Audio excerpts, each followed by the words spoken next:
I want to follow up on the last video on I titled What is Your Worth? And I want to think more about the idea of ransom.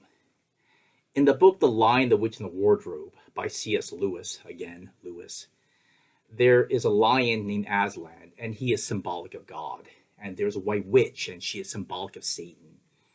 And there are these four kids who go from Earth to this land called Narnia.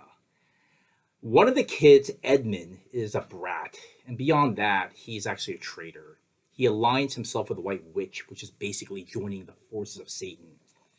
But towards the end of the book, he repents and he joins the good guys. And he joins up with Aslan and the siblings, and the lost sheep has been restored. But then the White Witch shows up to Aslan's camp, and she says, Edmund is a traitor. Traitors belong to me. I want him back. I claim him as my own. And then she's going to kill him, because that is a penalty for treason, death. And she's right. By the laws of the land of Narnia, that is what you have to do. But Aslan roars back and says, don't you tell me about the law, witch. I was there when the laws were written. And that is an incontrovertible fact. The penalty for treason is death. So Aslan meets privately the witch, and they agree that he will die in the place of Edmund. And of course, a witch like this, she's a mortal enemy of Aslan. Aslan ransomed Edmund. He traded his life for Edmund's life. Later on, Aslan's resurrected. No surprise there. What surprises me when I read the book is that Edmund is such a little brat, completely dislikable, and he is unworthy. He sins, he is a traitor. And Aslan is beautiful, powerful, immortal, and amazing. And from my perspective, the life of Edmund is not even close to the worth of the death of Aslan. But Aslan, who is basically God, thinks it's worth it. He does this willingly. No one forced him to do this. Your life, the death of Jesus. Are you worth it? God thinks you're worth it, and so you are. I want to go back to the hymn I posted last week. Arise, my soul, arise. I want to think about the third and fifth stanza.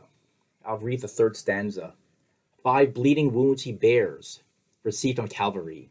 They pour effectual prayers. They strongly plead for me. Forgive him, oh forgive, they cry. Don't let the ransomed sinner die.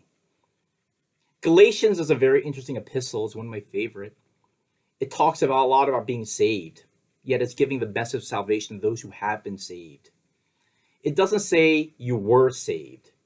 It says you were saved and you're being continually saved and you're being saved into the future.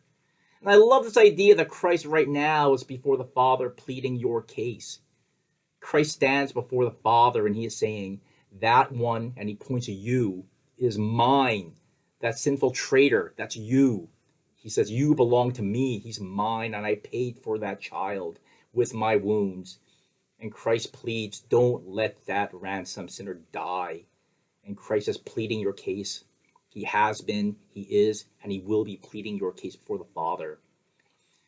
And because of what Christ has done, and because of what Christ is still doing before the Father, we get to the fifth stanza, which I'll read right now. My God is reconciled. His pardoning voice I hear. He owns, that word, he owns. He owns me for his child. I can no longer fear. With confidence I now draw nigh. And Abba, Father, Abba, cry. I want you to think about something. In the third stanza, you are referred to as the ransomed sinner who is on death row and rightfully deserves to die. And in the fifth stanza, you have been transformed into his child. What is the cause of this dramatic and stark transformation? Well, 5 bleeding wounds, which are pouring prayers on your behalf. That's what it takes to transform a traitor into a child.